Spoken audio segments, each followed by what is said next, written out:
اگر آپ پڑھیں گے مہاجرین مکہ کی حالت اور انصار مدینہ کی حالت تو آپ اشرف کریں گے کہ ایسی محبت کی مثال ان لوگوں نے قائم کی کہ آج تک اور رہتی دنیا تک کوئی قوم اس طرح محبت کی مثال نہیں پیش کر سکتی جس طرح اللہ کے رسول صلی اللہ علیہ وسلم کے صحابہ کرام نے محبت کی مثال پیش کیا. اور ایسے قوم سے اور اپنے صحابہ کرام سے اللہ کے رسول صلی اللہ علیہ وسلم نے کہا اولا ادلکم علی شیء، کیا میں ایسی چیز تم کو نہ بتا دوں کہ جب تم وہ چیز کرنے لگو گے تو ایک دوسرے سے محبت کرنے لگو گے. لوگوں نے کہا ٹھیک اللہ کے رسول صلی اللہ علیہ وسلم بتائیے. تو آپ نے فرمایا کہ اب سلام کو پھیلاؤ، سلام کو پھیلاؤ سماج اور معاشرے میں. چھوٹا بڑے کو سلام کرے، بڑے چھوٹا کو سلام کرے، جو جس کے سامنے پڑے، جس پر نظر پڑے سلام پھیلائیے. جب سلام بڑھے گا تو ایک دوسرے سے محبت پیدا ہوگی. یہ ہمارا اور آپ کا فارمولہ نہیں ہے، یہ اللہ کے رسول صلی اللہ علیہ وسلم کا فارمولہ ہے. اگر کسی سے آپ کی دشمنی ہے، کسی سے ناراضگی ہے، کوئی پریشانی ہے، آپ سلام کرنا شروع کر دیجیے. اللہ کے رسول صلی اللہ علیہ وسلم کی باتوں پر ہمارا اور آپ کا ایمان اور عقیدہ ہے کہ بالکل اس باتوں میں بالکل سچائی ہے. آپ سلام کرنا شروع کر دیجیے. ایک بار، دو بار، چار بار میں ضرور اس آدمی کے اندر تھوڑی نرمی پیدا ہو جائے گی.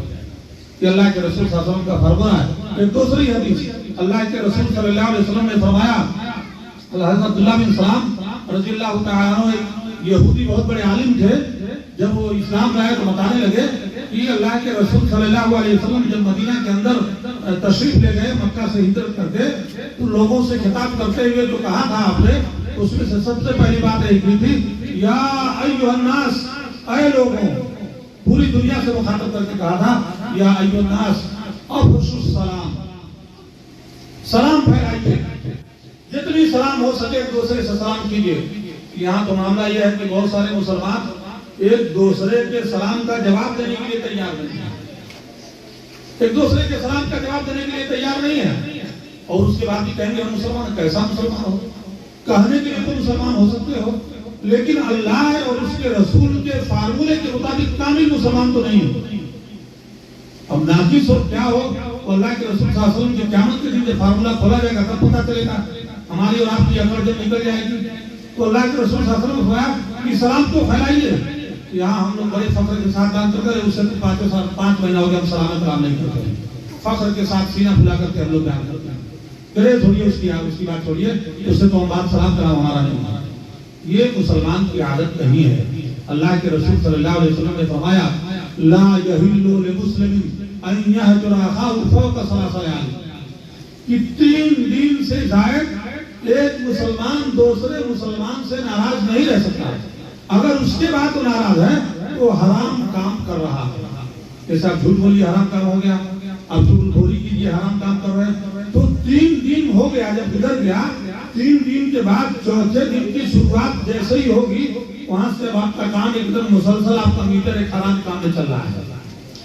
اللہ کے رسول صلی اللہ علیہ وسلم نے فرمایا کہ لا یحل لمسلم ان یہجر اخاہ فوق 3 لیال یلتقیان فیعرض ھذا ویعرض ھذا. اس پر ایک مسلمان دوسرے مسلمان سے ناراض ہے، 3 دن سے اوپر ہو گیا تو دونوں کی ملاقات ہوتی ہے، لیکن ایک چہرہ پھر کے ادھر ہوتا ہے، ایک چہرہ پھر کر ادھر ہوتا ہے. حالت تو یہ ہے کہ جس کی مثال پوری دنیا دیتی ہے. مسجد مسلمانوں کے لیے پوری دنیا میں چاہے جس قوم کے لوگ مثال دیتے ہیں کہ مسجد ایک ایسی جگہ ہے کہ جہاں چھوٹے بڑے، مالک غلام، آقا، کسی کی کوئی تمیز نہیں کی جاتی ہے. اگر گھر کا مالک ہے وہ جا کر کے سب پہ کھڑا ہوا ہے، اگر نوکر جائے گا اس کے بغل میں جگہ ہے وہ بھی اس کے بغل میں کھڑا ہوگا، اس کو کھڑا ہونے سے کوئی روک نہیں سکتا ہے. یہ اسلام کا ایک مزاج ہے. اسلام نے ایک درس دیا ہے. اس پیغام کو لوگ جانتے ہیں، اس کو بیان نہیں کیا جاتا ہے، غیر لوگ بھی اس کو بیان کرتے ہیں. لیکن مسلمانوں کی بگڑی ہوئی حالت یہ ہے کہ ایک مسلمان جس مسلمان سے بات نہیں کرتا ہے، مسجد میں جانے کے بعد بھی وہ اس کے بغل میں کھڑا ہونے کی کوشش نہیں کرتا ہے کہ کھڑا ہو جائے اور کم سے کم دیکھیں کہ کیا چیز ہے.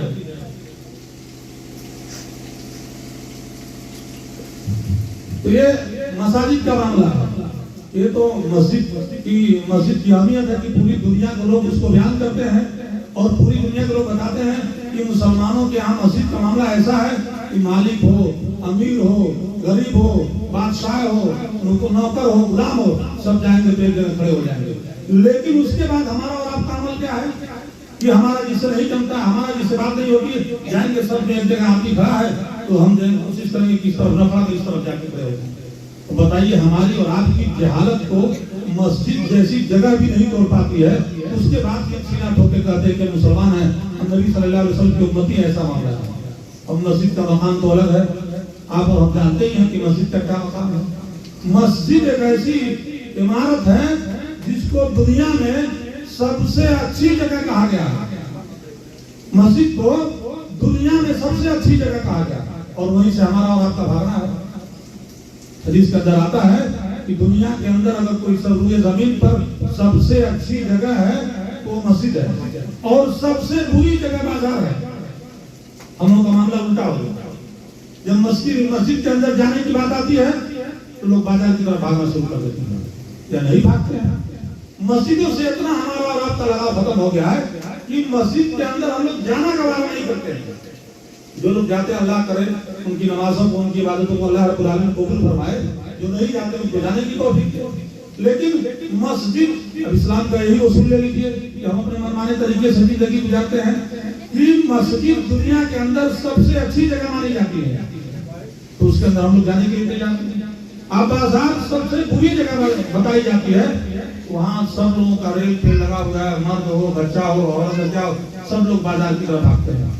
اور مسجد کی اہمیت اور فضیلت کا ہم دیکھیں گے تو اللہ کے رسول صلی اللہ علیہ وسلم نے فرمایا کہ مسجد کے اندر جو تھوڑا سا بھی فحس قطعین کا لفظ ہے، من بنا مسجد للہ بنا اللہ له بیتا فی الجنہ، کہ جس نے اللہ رب العالمین کے مسجد میں کچھ بھی کام کرا دیا، من بنا للہ مسجدا، جس نے اللہ رب العالمین کی رضا کے لیے مسجد کی تعمیر میں کچھ لگا دیا، لگ گیا، جانی مالی نفسیاتی کچھ بھی قربانی دے دیا، بنا اللہ له بیتا فی الجنہ، اللہ رب العالمین اس کا بدلہ کیا دیتا ہے کہ اللہ رب العالمین اس کے لیے جنت میں ایک گھر بنا دیتا ہے۔ ہم لوگ جنت پانے کے لیے کیا کیا کوشش کر رہے ہیں، نماز پڑھ رہے ہیں، صدقہ خیرات کر رہے ہیں، صلاۃ و سلام پڑھ رہے ہیں، تسبیح پڑھ رہے ہیں، اور مسجد جب بنتی ہے تو جب چندے وغیرہ کی باری آتی ہے پتہ چلتا ہے دائیں بائیں جھانکنا شروع کر دیتے ہیں۔ کوئی مولانا صاحب، کوئی متولی صاحب، کوئی بیانتی صاحب چندہ کرنے کے لیے آئے تو پتہ چلتا ہے کہ ہم لوگ ملاقات بہت اچھی بات ہے۔ یہ سب معاملات میرے بھائی اور دوستوں، مساجد کا ایک الگ مقام ہے، تو مسجد دنیا کے اندر سب سے اچھی جگہ بتائی گئی ہے، اور قرآن مجید کی آیت کریمہ انما یعمر مساجد اللہ من آمن باللہ والیوم الآخر، کہ مساجد کی تعمیر اور مساجد کی ترقی اور اس کے ترقی کے لیے کام وہی کرتا ہے جن کے دلوں میں ایمان ہوتا ہے۔ اب اس کا مطلب یہ ہے کہ مسجد کی ترقی اور مسجد سے جو آنا جانا جس کا نہیں ہے اس کے ایمان کے اندر کچھ تو کمی ہے، اب 1% کمی ہو، اللہ رب العالمین جانتا ہے۔ ایک حدیث کے اندر آتا ہے کہ اللہ کے رسول صلی اللہ علیہ وسلم نے فرمایا کہ جس آدمی کو مسجد کی طرف آتا جاتا دیکھو اس کے ایمان کی گواہی دو، فشہدوا له بالایمان اذا یعتاد الرجل الى المساجد، جب کسی آدمی کو تم مسجد کی طرف آتا جاتا دیکھو تو اس کے دلچسپی لیتا ہے، نماز پڑھتا ہے، اس کو جھاڑو بہارو لگتا ہے۔ اب تم مساجد کی جھاڑو بہارو کے لیے تم سمجھتے ہو کوئی الگ سے نوکر ہے، مزاج ایسا بن گیا ہے، الگ سے مؤذن رکھے جاتے ہیں، اچھی بات ہے، مؤذن تک تو معاملہ ٹھیک ہے کہ اذان دے، وہاں رہے، دیتے سنے، لیکن مسجد کی صفائی ستھرائی بھی صرف انہی کے ذمہ ہو، یہ بھی مسلمانوں کے درمیان کا ایک المیہ ہے۔ کتاب و سنت سے ایسا مسئلہ نہیں ہے تو اچھی بات چل رہا، لیکن مسجد کی صفائی سارے مسلمان کی ذمہ داری ہے، جو چاہے وہی جھاڑو لگا دے، جو چاہے وہی صاف کر دے، جو پہنچا وہی 2 لوٹا پانی مار دے، 1 بالٹی پانی گرا دے، اس کا ثواب ملے گا۔ مسجد کی ثواب کے تعلق سے اگر آپ دیکھیں گے تو اللہ کے رسول صلی اللہ علیہ وسلم کے زمانے میں ایک بوڑھی عورت تھی، کبھی کبھی مسجد میں صفائی کر دیا کرتی تھی۔ اللہ کے رسول صلی اللہ علیہ وسلم کے سفر میں گئے ہوئے تھے، جب واپس آئے اس بوڑھی عورت کا انتقال ہو گیا۔ اللہ کے رسول صلی اللہ علیہ وسلم نے صحابہ کرام سے پوچھا کہ وہ بوڑھی عورت کبھی کبھی مسجد کی جو صفائی کرتی تھی نہیں دکھ رہی ہے، انہوں نے کہا کہ اللہ کے رسول اس کا تو انتقال ہو گیا، آپ تم لوگوں نے ہم کو نہیں بتایا۔ تو اس میں حدیث میں آتا ہے کہ اللہ کے رسول صلی اللہ علیہ وسلم نے فرمایا کہ دلنی علی قبرہ، مجھے بتاؤ کہ اس کی قبر کہاں ہے۔ اس کا عمل کیا تھا، گھر میں کیا عمل کرتی تھی اللہ کے رسول نہیں جانتے، صرف دیکھتے تھے کہ مسجد کی صفائی کبھی کبھار کرتی ہے۔ تو اللہ کے رسول نے کہا کہ تم نبی اللہ قبر اس کی قبر کو مجھے بتاؤ کہاں.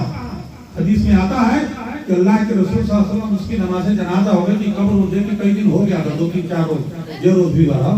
اللہ کے رسول صلی اللہ علیہ وسلم گئے اور اس کی قبر پر نماز جنازہ پڑھی اس کی مغفرت کی دعا. یہ مقام ہے مسجد کے صاف کرنے والا لوگ.